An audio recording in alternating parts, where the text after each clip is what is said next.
and welcome to another Round the Rotary podcast. Me, your host, J.P. Warren, and before we get kicked off, I got to say that Round the Rotary podcast is brought to you by Capital Petroleum Consultants.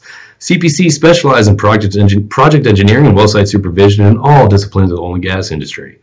Contact us through www.capitalpetroleumconsultants.com to see what CPC can do for you today. And with us in the studio today, we have Nina Spencer, the Vice President of Onward Consulting. Thank you for coming in today, by the way. I appreciate that. I'm excited to get this kicked off because you and I discussed several things that I'm excited about. I mean, we can talk oil and gas all we want, you know what I mean? But there's so many different other topics that are, I guess, near and dear to your heart that we want to address right now. And I think I'm looking forward to this. And you mentioned something before we started recording that you like listening to the podcast, and it's like, well, besides like listening to the podcast, but you also mentioned something about you like listening, I guess, to the oil. I guess in the podcast sometimes I'll mention the oil prices and like when we're recording it. Mm-hmm. You want to? Yeah, so I've noticed I listen to the podcast usually. I used to have a long commute up to the Woodlands, and so I used to listen to more podcasts than I do now. But yeah, when I listen to them, sometimes on occasion when you mention the price of oil, because you'll mention when you recorded it, and then you'll say, oh, and the price of oil is X, Y, and Z. And the other day when you said it was like 42 that day, and I remember looking at it that morning, and I was thinking, that can't be right because it's 52 something today, and it was in such a short period of time, because it stayed in the 40s for a while. And then all of a sudden, so I thought it was so interesting. I was like, stopped walking the dog, got the calendar out, and was like, mate, have we gone up this much? And I think it was probably a month, because I tried to record them, and I got to a point when it was like, I think I was like 2 months. There was a queue of 2 months worth of quality material, and I was releasing once a week. But I mean, there's so many good people coming on the show. It's been fun. So it's like, it's kind of like a labor of love. So it's like, and I've been dropping, I think, 2 a week. I think since like October or something like that. Great. So it's been fun. But so right now we're recording this. It's January 21st, 2021. New president in the office, and oil is at $53 per barrel. So whenever this is released, probably into February, let's see where we're at. See where we're at. Hopefully it's a little bit higher. We'll see, and hopefully it's a little more stable, and activities picked up, and more people are going back to work. So I guess let's get this kicked off. I mean, you got a different background, just like everyone else comes on the show. There's always everyone has their own story. Yeah. And that's been the fun part of this. It's like, people are like, oh, I don't want to come to the podcast. I don't have a story. I was like, no, everyone's got a story. So why don't you just kick us off and just kind of tell us kind of your background and kind of bring us up to where you're at today, and carry us into kind of what you're doing in your current role. Yeah, so I'm from Scotland. All right. And so I did all of my education back in Scotland. And then in 2009, I got the opportunity to come over to work for Wood Group. Did you go to university over in Scotland too? Yes, I did. I went to a university called Harriet Watt in Edinburgh. Okay. And so they're kind of a business engineering school. You heard of a school called Lancaster University? Lancaster. Yes. So I went there senior year of college, and we were actually in the Scottish Football League, American Football League. So I never played. I played like 6th, 7th grade growing up, but anyway, like I was the American guy, and they're like, "Oh man, you must know how to play, football." I was like, "No, actually, I don't." They're like, "All right, perfect, you're quarterback." I'm like, "What the? I don't know what the hell I'm doing." So anyway, so we were in the Scottish League, and we always went to Edinburgh for our games and all that stuff. Well, we'll say Scotland doesn't have a great history of doing well in sports. It was just a good time. So, I don't think anyone cared about winning. It was more just like having a good time. It's just an opportunity to drink afterwards. Exactly. Other sports. I used to bring like 5 pounds to practice, and then after I'd run to one of the bars on campus. There's like 9 bars on Lancaster University campus. It's insane. Mm-hmm. Yeah, I used to go there and get a carling. That's it. Yeah. Yep. Old school story. So yeah. So Harriet Watt, I got my master's in management and business law, which I had to look up the other day. I was thinking, like, what was my degree in? But yeah, it was management and business law. Okay. I couldn't decide whether I wanted to be in business or be a lawyer, and then so I kind of did a combination of the two. Okay, so if you back then, what kind of law did you want to practice? So it would have been business law, I think. A lot of people at that time were getting business degrees. Yeah. And then a lot of people were obviously, law is always popular. Right. And we need more lawyers. Right? Do we? I don't know. Sure. The way things are, yeah. These days and age, we do. So you did that. Then you moved over to. So in 2009, so it was my penultimate year of my degree. Okay. And I got the opportunity through a fantastic foundation called the Saltire Foundation, which is named after the Scottish flag. Okay. The Scottish flag is the Saltire. And they promote entrepreneurship within Scotland. And so I applied for this internship to come over to Houston and work for Wood Group. That's now Wood, because Wood Group is a big, comes from Sir Ian Wood, who started in Aberdeen. And so, so I came out into Houston 2009 before I finished university and came and worked for Wood Group. Okay.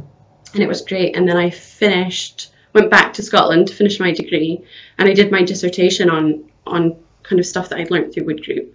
And it was all about kind of legal issues surrounding big oil and gas companies. And was that your first experience in the oil and gas industry? Oh, yeah. Okay. All right. Oh, yeah. I mean, I did 8 years in Aberdeen, so you kind of know, but Houston is just completely different. I mean, you can't even compare. Okay. The cultures, you think of Scotland and Texas, or the UK and the US as being quite similar. We're allies, same language, etc., etc. Right.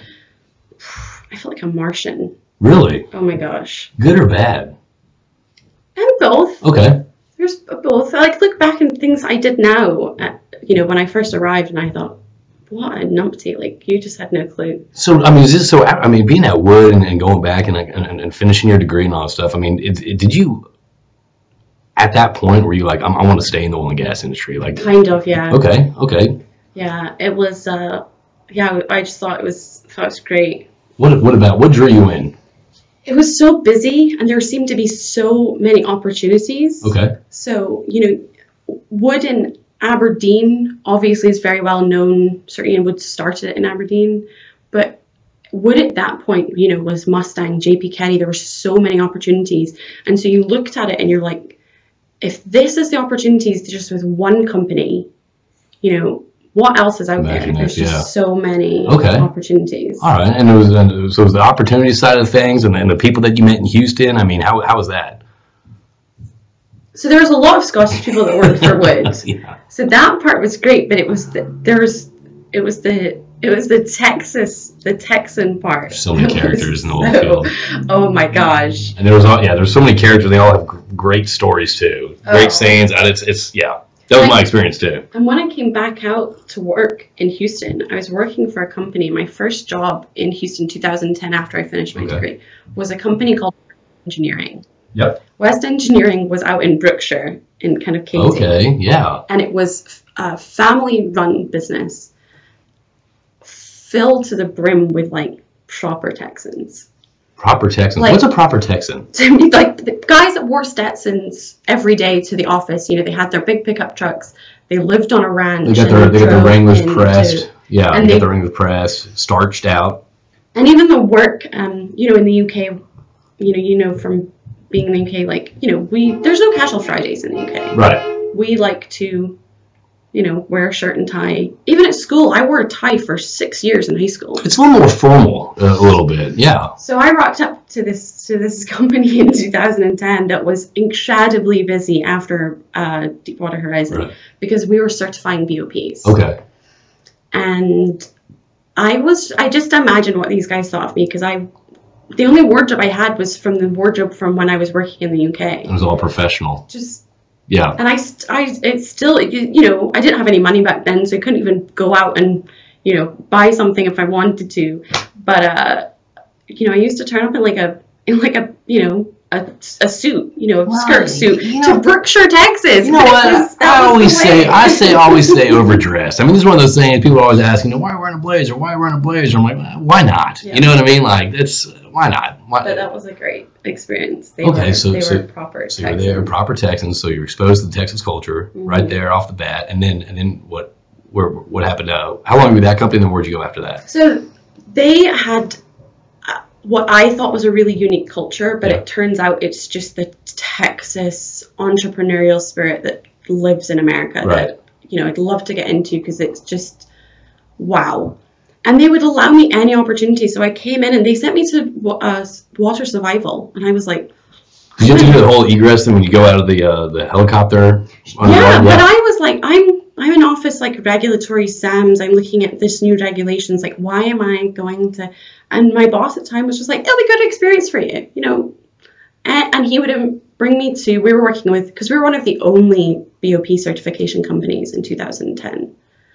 Right after. No, that's when I was at Noble Drilling at the time, and I remember I was working offshore, and I remember a huge project after that was getting the COCs from pretty much the rig floor all the way down to the BOP, and that was such a cluster, a nightmare. You know, I mean, you got anyway. Because you're working with regulations that have never been in the U.S. before, and it was, but they would bring me to every meeting with every operator, and they would allow me to sit in BOP classes. They, you know, whatever learning opportunity and kind of knowledge kind of growth they would allow me to do. That's awesome. And I thought, wow, this is crazy, but I actually think it's an American culture and business that I just wasn't previously exposed to. Okay, all right. And then so I was working, Anadarko was bringing out due to bring up 6 drill ships, brand new drill ships in South Korea.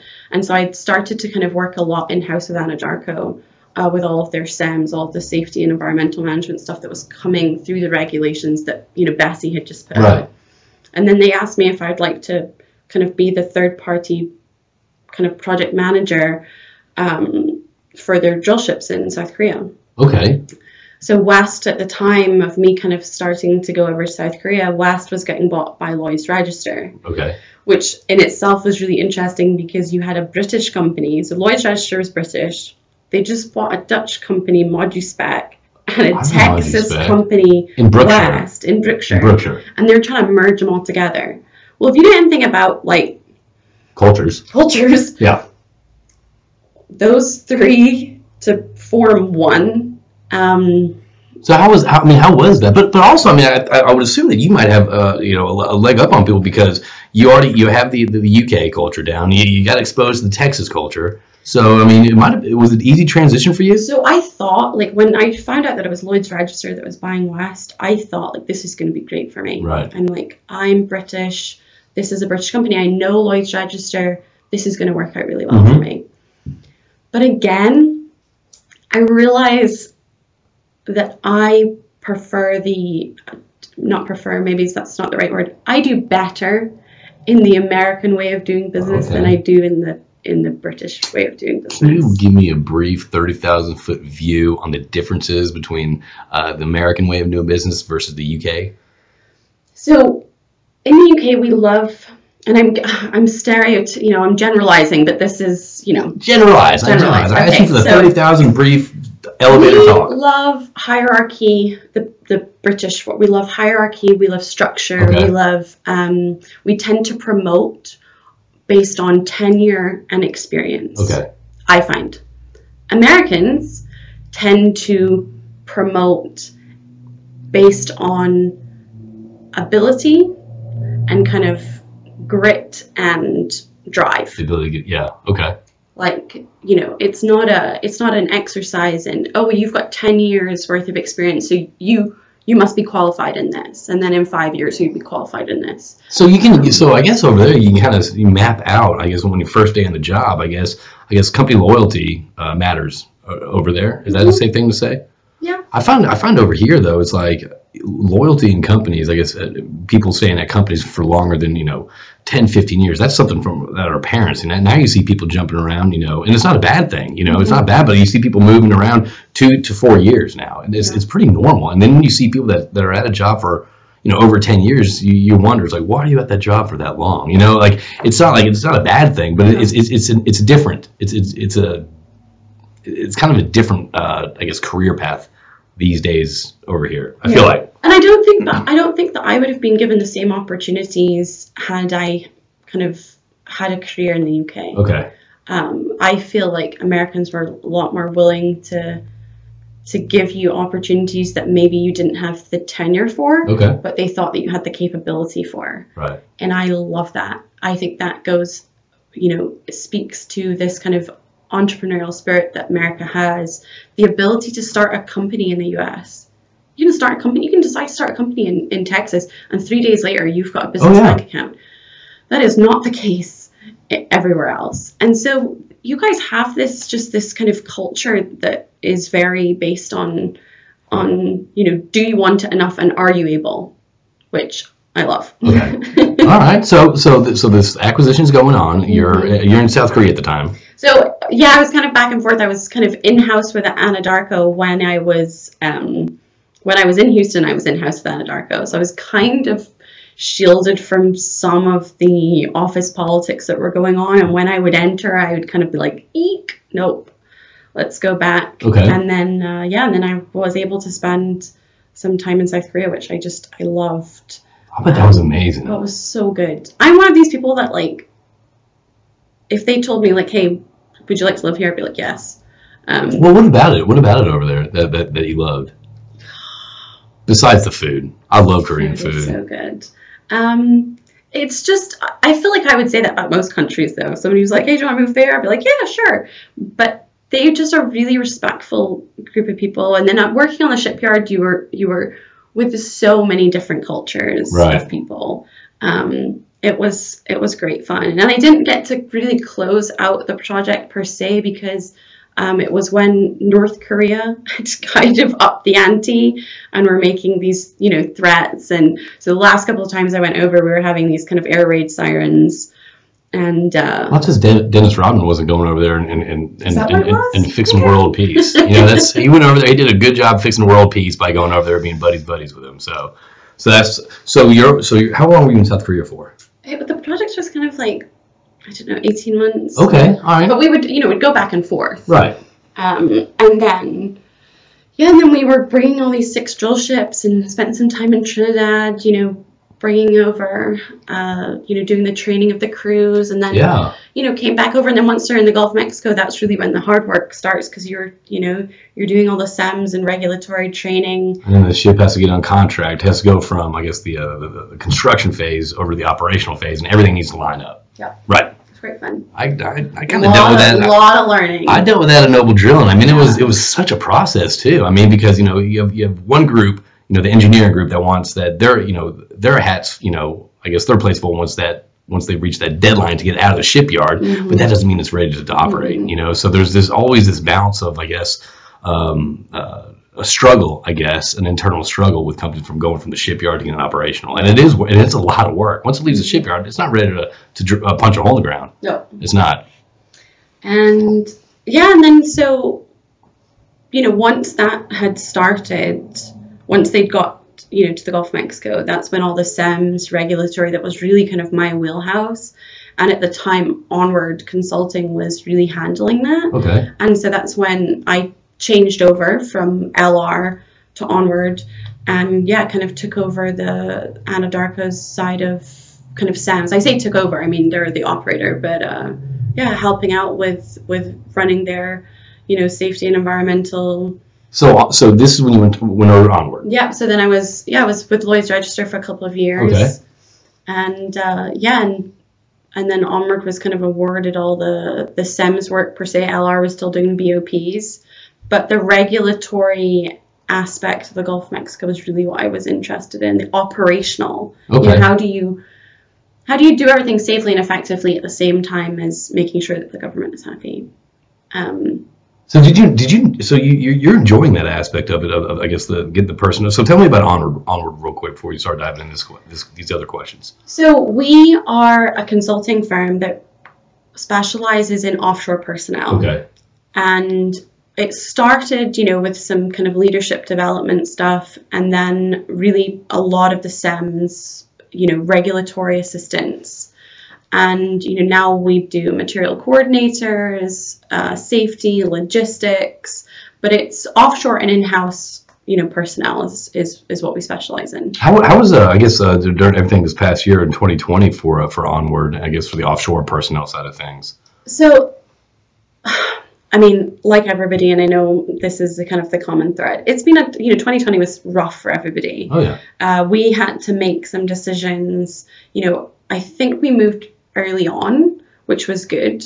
But this, JP, from being in the people side of business, I'm only as good as my field team. Oh, yeah. I'm only as good as the people that I have in my company. I can only run a successful company if your business is people with, hardworking, successful people. Yeah, I mean, that is our businesses, yeah. So most of our people are employees, and it was the kind of business model that, that I like and that we decided on. It's different and it has its challenges. But as we began to make cuts, you look at like, hey, as projects go down, get postponed, on the production side, a lot of, there were a lot of shut-ins. Oh, yeah. For the drilling completion side, a lot of projects got pushed. I mean, we've done okay and we've turned the corner and it's been great. I will say, I made the decision, with the founder of the company, that we did we did pay cuts for all of our management team. So everyone got in the same boat. All of myself and my management team, we all took some cuts. Right. I didn't issue any pay cuts to any of my field guys. That's unheard. I'm not saying that it hasn't been done, but I've heard a lot of people doing that. I mean, that's very impressive. So I had to look at it as like, what's the longevity of the company? Obviously, in 2009 we had a phenomenal year, and it was like a really great growth year for us. And I kind of looked at it and was like, how are we gonna survive this wave? How are we gonna come out the other side? Right.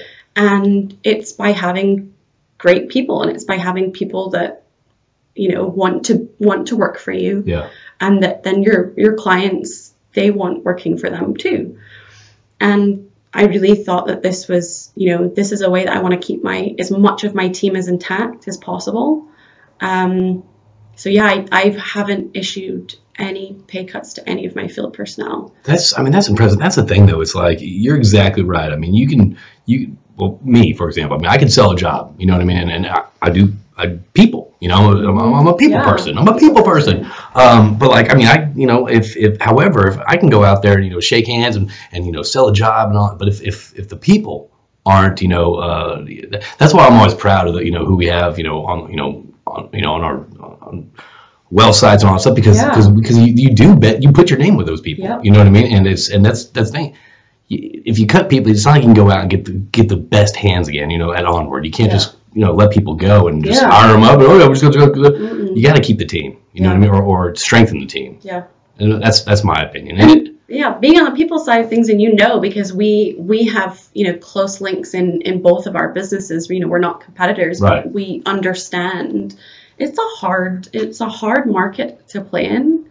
And, and you're only as good as your people. Well, it's also kind of gut wrenching too. I mean, because yes, again, we're in the people business. It's not like we can, stack people in a yard somewhere and just kind of, let it. Yeah. You know what I mean? Like it's one of those things where it's like you see the impact of the families. You see, whenever I put someone to work, it's such a great feeling, because it's like, okay, I just put someone to work, and these people now we can, or he or she can now take care of their, their families, do a little bit better, So it's there's more to it than, I guess, putting people to work. It's, it's supporting families and communities. I know that's kind of a holistic, it's touchy-feely thing, but it's really true not, though, because also, especially right now in the economic environment that we're in, small companies are what's going to make the turn for this. You see that? You see that? 1,000%. Okay. 1,000%.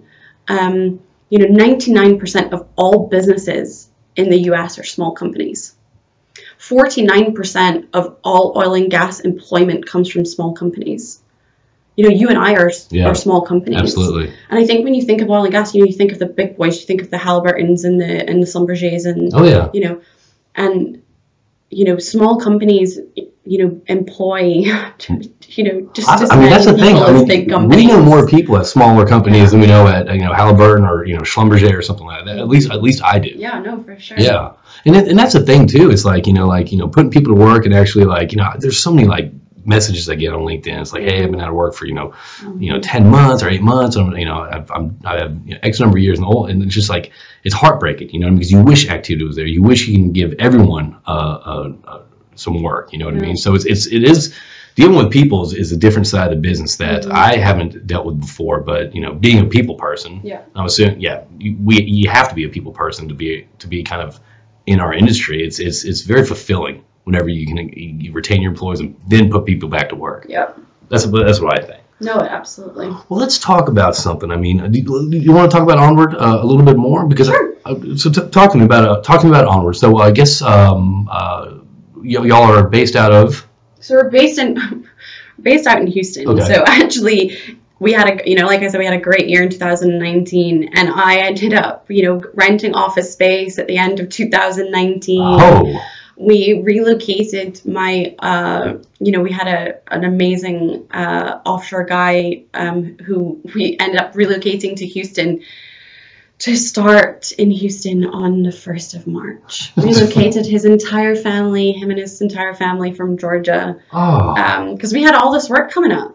You got a new office, you said? We got a new office down in City Center, which we still have, and actually that. Once we came out the other side, but obviously that April, May time, I was thinking.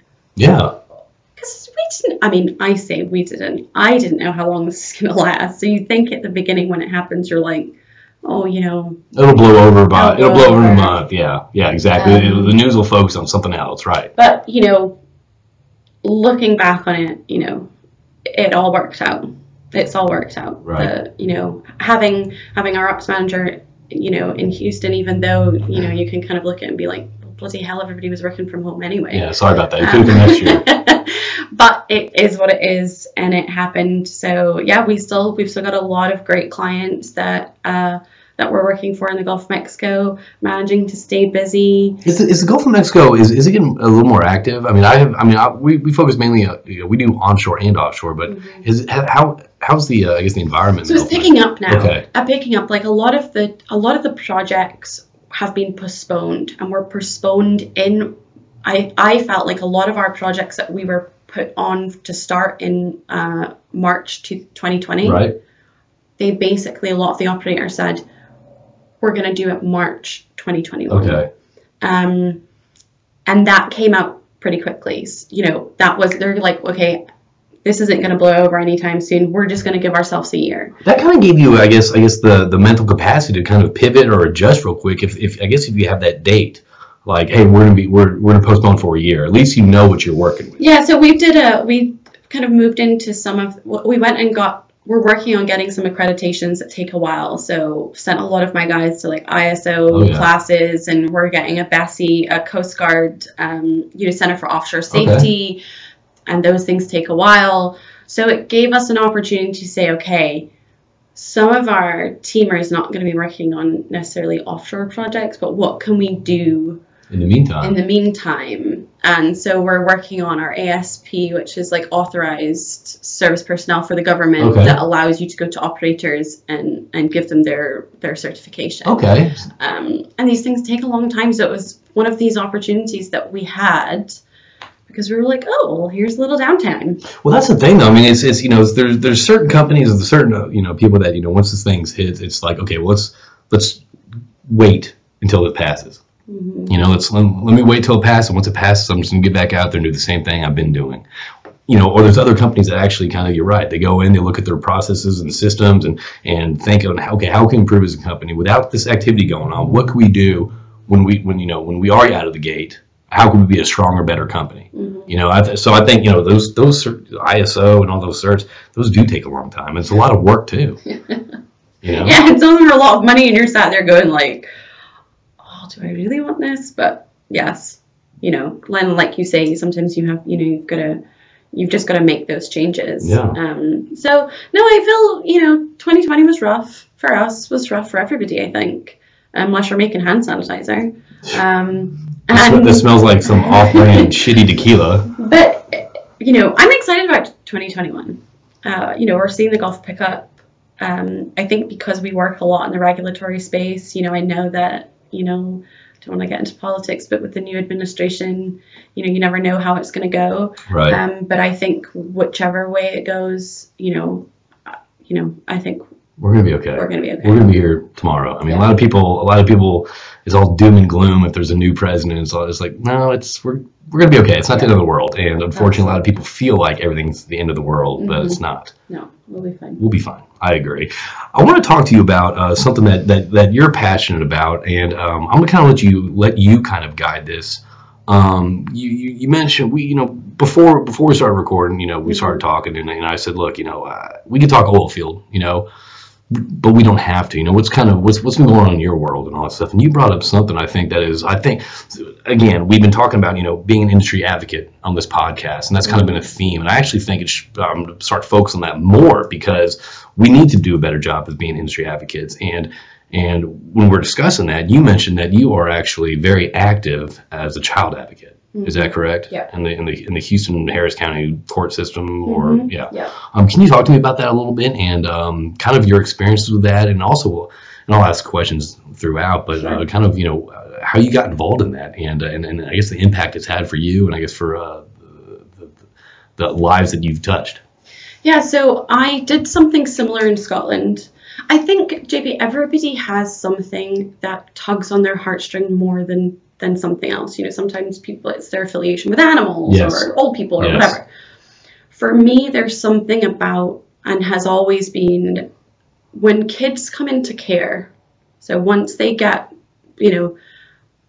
once they're taken into a state protection, right, because of neglect or abuse, they, for the most part, every kid, I've been a child advocate for 7 years, and every case I've ever seen, those children don't have anybody. I think when you and I kind of live in the, a bubble, or whatever, you think, well, a neighbor or a friend or a sibling or a grandparent, and most of these kids, or even friends that you made in school throughout your 10 years in school, or something like that, and that's just not the case for most children that get brought into CPS care. So then they go, you were saying, then they go, like, not only do they get removed from their homes, which is kind of, whether it was a support system or not there, but even from their school. So now that the group of friends that they might have had, that support system's not even there. And a lot of the time, these kids may not be going to school regularly. So there's 500,000 children in the U.S. that are under CPS care. 500,000. Yeah. So what was your main drive? Was it the tugging of the heartstrings? And what was your main drive to get involved in this 7 years? So I did something similar back home in the UK, and then once I got to the US and kind of got my footing into the US, I feel this sounds kind of namby-pamby, but I feel like we have very limited time. We're really good, I think, as an industry in giving away our money. I say that kind of flippantly, but we have limited time, and a lot of the time you can make more of an impact with your time than you can with your cash. Okay.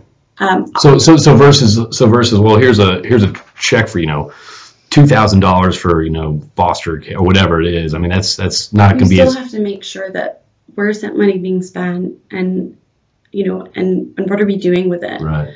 And so child advocates, when a child comes into the court system, if it's a case of, severe abuse or neglect, the judge has the right to issue a child advocate to the case. Okay. And a child advocate is somebody that is completely independent. There's no financial ties. They're not getting paid by anybody. They're not getting hired by anybody. It is somebody to advocate on behalf of the best interests of the child.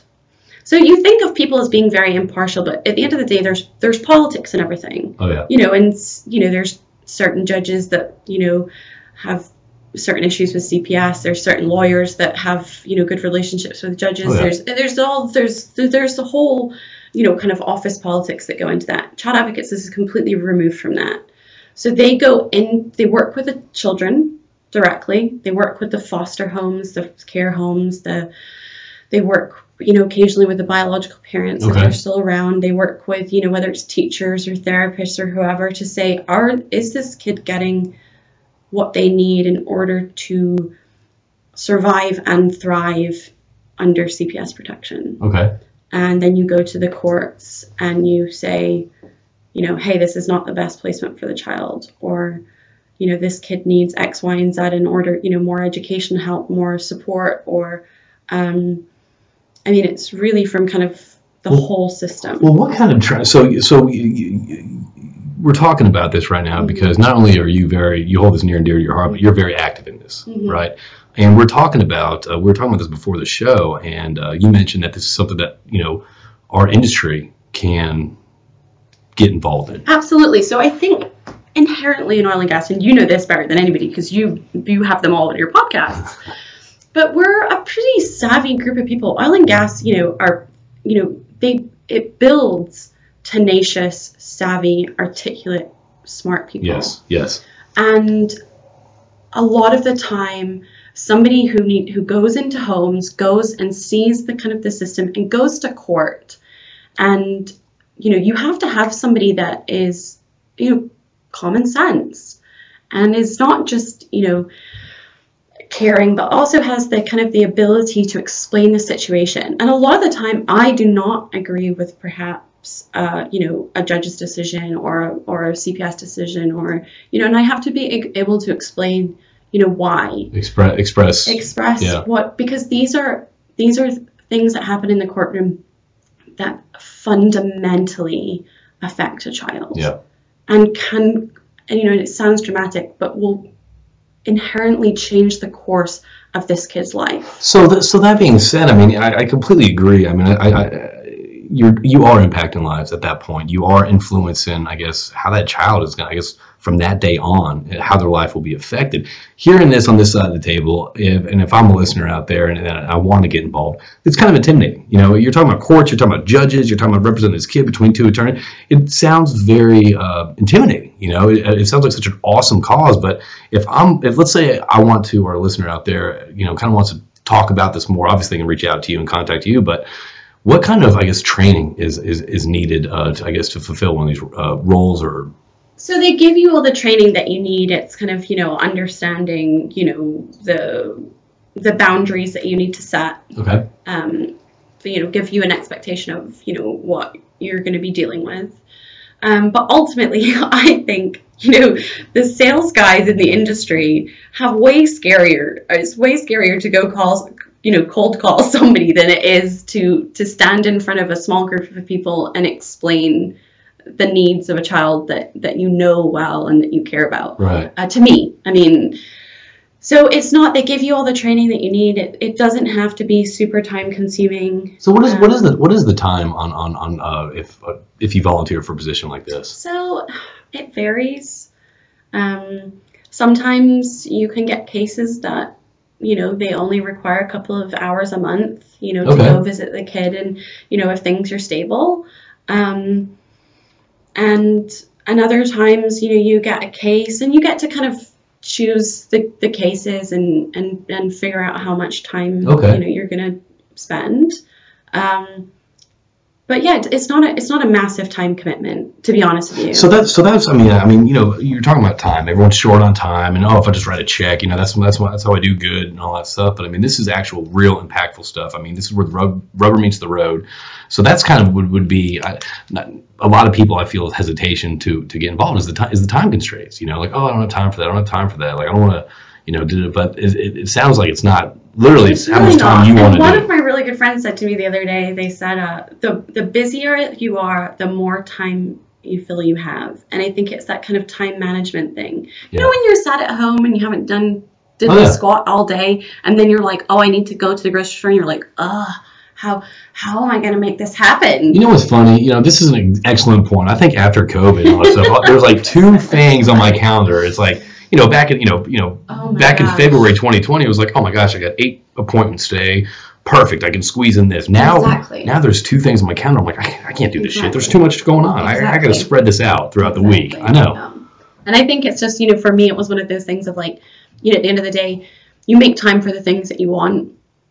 And if it just means I cut out, an hour of, Netflix, then totally worth it. And this is one of those things too. It's like if people do want to pursue this and they do want to try and help, impact these lives, is being a child advocate. Mm-hmm. And what's the charity called again? CASA. So if you Google child advocates or court appointed advocate, it will come up. It's because obviously when dealing with vulnerable children, it's all certified and above board. But it doesn't have to be child advocacy. I just think with COVID, we have so many opportunities to use our time, in an impactful way. Right. But but I mean, there's obviously many different ways you says, whether it's animals, old people, whether it's, I mean, we're having David Reed on with NOV, and we're gonna be talking about human trafficking. I mean, that's something that drives him. So I've heard from, or so I've read on LinkedIn. And this, I think it's important to talk about this child advocacy. So let's say someone signs up, if I sign up for something like that, is this like a 3-month commitment, 6-month, or is it just kind of however? So it's really a minimum of a year. Okay. Because a child in Texas, every state is different, but when a child comes into CPS care, there is basically that parent or guardian or whoever had the kid has basically 365 days to prove that they are able to get their kid back. I will say, in maybe all of the cases of the last 7 years that I've had, most people don't want, they don't even turn up to court. God, that's heartbreaking. So a lot of the time they're just not in a situation where they even want to try. But for me, I look at, and I think I've had some pretty hefty wins in my, short career, but nothing compares to, placing a child with an adoptive family. And, I've had 3 cases where that's happened, and it was kind of against all odds. And the family invited me to come to the court to be part of the adoption procession. And I still, to this day, I still get a text message from some of the adoptive families that, that I've worked with on their kids' birthdays, and they've sent me, pictures. And these are kids that, a lot of toddlers and babies, they're going to get adopted. Right. So when you work on a case like that, you kind of know that at the end, these kids are going to get adopted.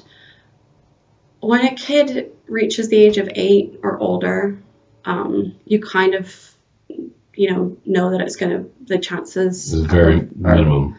Only 5% of kids over the age of 14 get adopted. So I take on a lot of those cases. Those are the cases that I, kind of. So you can pick and choose your cases to a certain extent? Yeah, they'll send you a synopsis of cases and say, hey, these.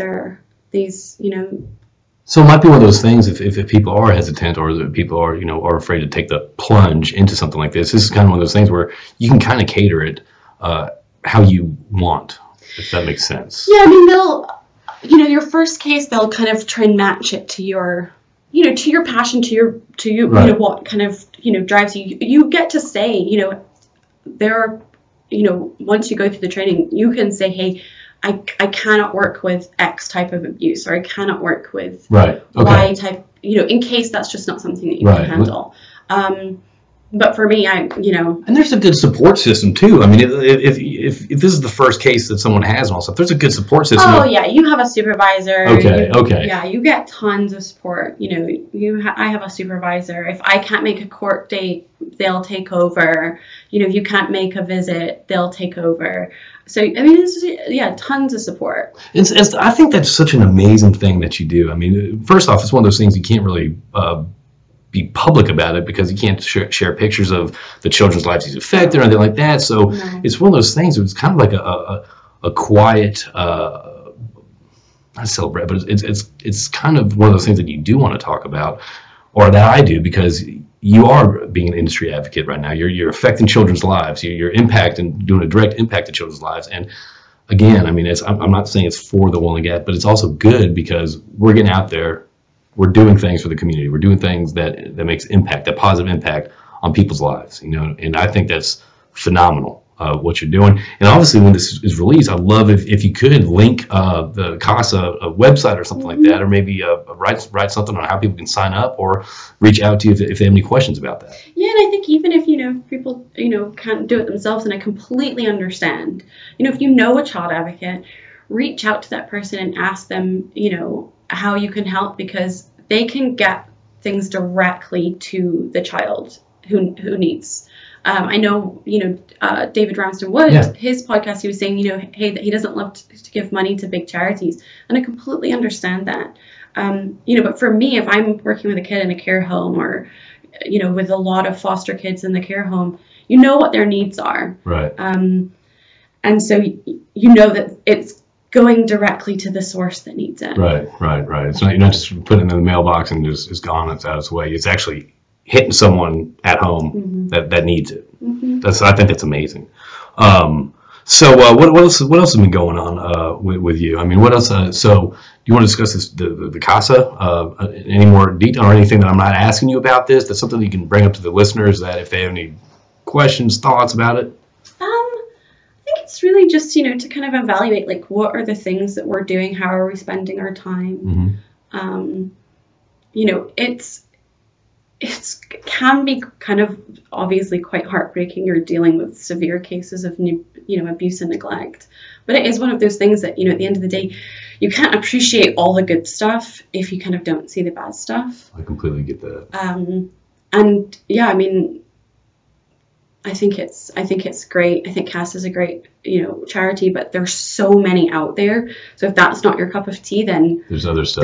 There's others. There's other stuff you can get into, right? So you talk. I mean, so first off, that sounds such an amazing thing that you do, and I'd love to hear more about that, and hopefully get that word out to our listeners out there. I mean, even if one person can get involved, it impacts a life right there. So talking about I guess the last couple of things I want to discuss with you is like, so your family is over in the UK, Paris, New Zealand, all these places, all over the world, right? How has it been, I guess, during this whole COVID process on, I guess, Oh my gosh. Too much to talk about? No, it's just one of these things that, I know we were kind of saying this before. I used to feel like the world was a very small place. Right. Which maybe sounds kind of silly, but you kind of felt like at any point you can get on a plane and be wherever you need to be in within like 24, 36 hours. Right. And, that was kind of our family mantra. Like, if we knew that we needed to get home, it was like, it's no big deal. I can book a flight and I can be there within 24 hours. And then all of a sudden, the borders, my mom and dad had a trip coming up in April and they all be, borders closed. Yeah. Okay. And, with the whole Brexit thing, my sister's in Paris, the borders have closed now, due to COVID and due to the new kind of Brexit. And so really the world felt so open before, and now it just feels really closed. I think for me, there was a realization, I've come to Houston and I've spent so much time and effort, on my career, which is great. Right. But there is something, strange that feels, all of a sudden you feel very far away from people. And you can't get to them. Yeah, I mean, I've been home because I have an American citizenship. Right. I got that at the end of 2018. So I got my citazenship for the US in 2018, and I have UK citizenship, obviously. And then I got my Irish citizenship last year. Okay. So I'm able to enter the UK and I'm able to come back to the US. And so I have done that in 2020. But one of the interesting things was, like, even when you wanted to come back, there wasn't the flights. You can't fly back to Houston. There was only, Dallas was the only, there's only 8 international hubs. Now they've started to open back up. But when I was flying in the summer, Houston wasn't allowed to receive flights from Europe because they didn't have the processing. It was only 8. Every hub, every kind of international flight hub, was either designated as like Europe or Asia or, and so I couldn't even fly back into Houston. And then when I was trying to fly back to Dallas, all my flights kept getting cancelled because they didn't have enough people to get, Really? Yeah, so it was strange. Even when you're trying to get somewhere, you couldn't. Even as somebody who's a multiple passport holder, I couldn't physically get to where I needed to go. And that was a strange experience. That's pretty scary too. I mean, that's pretty sci-fi. You're like, you book a, you get on, the app and you book a flight. Yeah. No. Every time I thought I was going to get a flight, I'd get an email being like, this flight's been cancelled.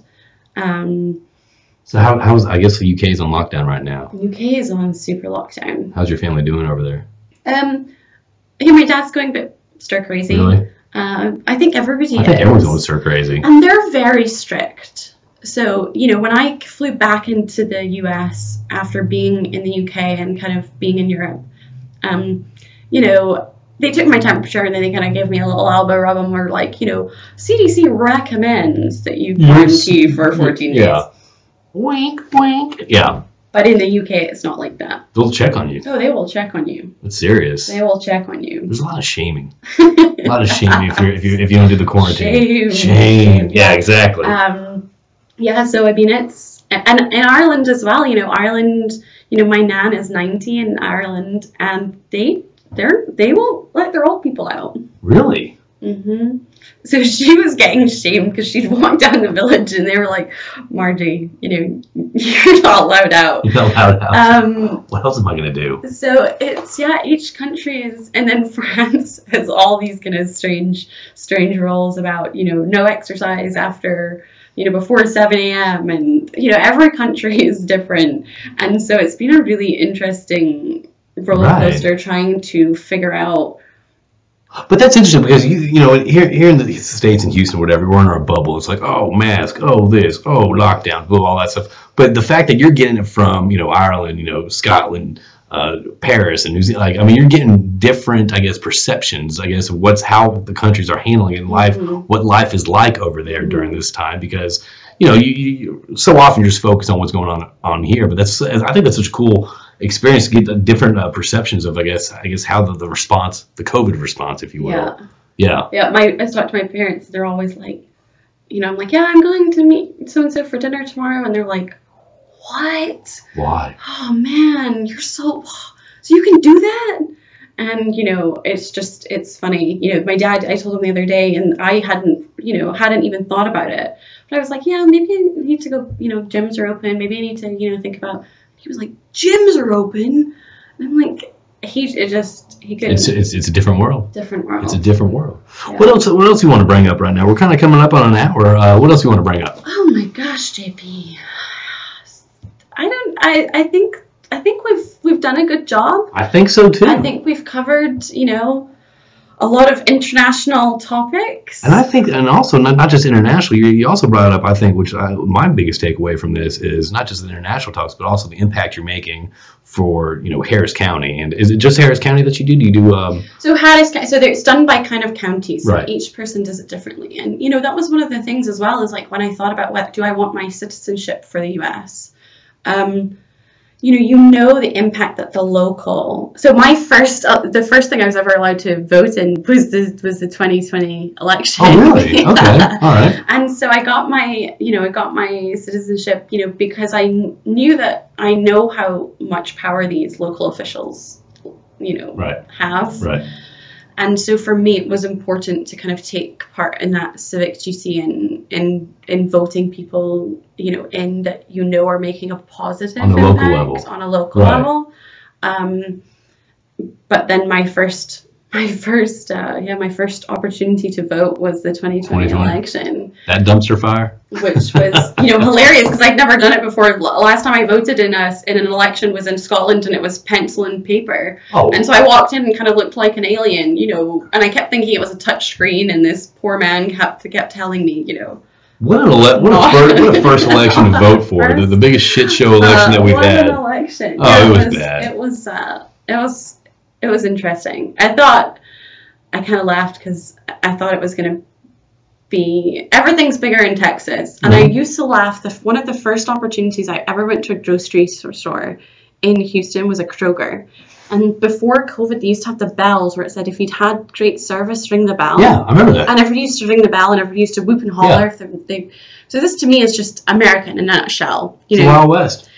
And so when I did the voting, he said, be sure not to leave the booth until you've seen the flags fly. And I was like, oh, so you vote and then flags fly? Like, oh, kind of thinking the Kroger, hoopla. No, he was talking about the flags on the screen. And so I stood there for a while, and he came over and said, ma'am, are you okay? And I said, yeah, I'm just looking for the flags flying. I voted. It's like, oh. And he was like, just pointed to the screen. He was like, those flags? It's like, oh. Man, take your sticker. Take your sticker. Post a selfie. Take your sticker. Do your selfie. And call it a day. And leave, please. Call it a day. Well, Nina, thank you so much for coming in this morning. And also, you brought a very nice gift, and apparently, it's a gift very close to your home, literally. So, I mean, all Scottish whiskey distillers are probably not that far. There's only 5 million people in Scotland, so we're a pretty small country. Okay. But it's smaller than Houston. Yeah. Yeah. Yeah, but yeah, there's so many of us. Oh no, there is. Oh yeah, I know you had Derek on. I want to get Nick Biondi on. Yeah, there's a couple Scottish folks that want to come on. Nick's a good friend. That's right. You had the guy with Jared Data that I listened to the other day. He was great. Oh, Alan Bernard. Yes. So we just had someone we just released today, Stephen Forrester. So many Scottish people, but there's only 5 million of us. Well, y'all have done a great job infiltrating every part of the globe in the oil and gas industry. So I commend you and your tribe for that. Thank you. So the gift that you brought. Yeah, it's only an hour up the road. What is for the listeners? What did I bring you? The Glenfiddich. Oh, Glenfiddich, yeah. Yes. Glenfiddich is only an hour up the road. 18 years. Very nice. So I'm kind of not a great whiskey drinker, I'll be honest with you. What do you mean? Like I'm not a big whiskey drinker. I'm not a great golfer and I'm not a great whiskey drinker. I kind of feel like I let the country down. You need to be good at, I feel like, one of those. You know what I mean? Like if you're not good at golf, be good at whiskey. If you're not good at whiskey, be good at golf. I feel like, just right? Call me out for being a bad Scots. I never said that to all my Scottish friends out there listening. So this is an hour away from your house. So did you go there and do tours when you were living over there? You can, but it's one of these things. It's when it's on your doorstep. Oh, it's like living in New York City. Never went to like the library. Empire State Building Exactly. Yeah, you're kind of like, But no, it is. But I knew that you had some Glenmorangie, and I knew you had some other ones that you. So I went for Glenfiddich because I didn't think that I was told. Little Birdie told me that you hadn't had one yet. You talking about the previous guest on Around the Rotary? Perhaps. Exactly. But yeah, so I get to do a little recon and try to figure out what was. Well, I appreciate it, and again, Nina, I want to thank you for coming on, and I wish Onward, more continued success, and all the certs and all that ISO check marks and all, and then you come out in 2021 and crush it. And I love hearing about the CASA, the child advocacy thing that you are active in, that you're passionate about. And I'll post a link on this whenever this is released. So hopefully people, if they want to contact you, discuss either personnel or discuss how they can get involved in people's lives. I think that'll be good. So thank you. I appreciate you coming on, Nina, and we'll talk to you soon. Thank you. Thanks, JP. Talk to you soon.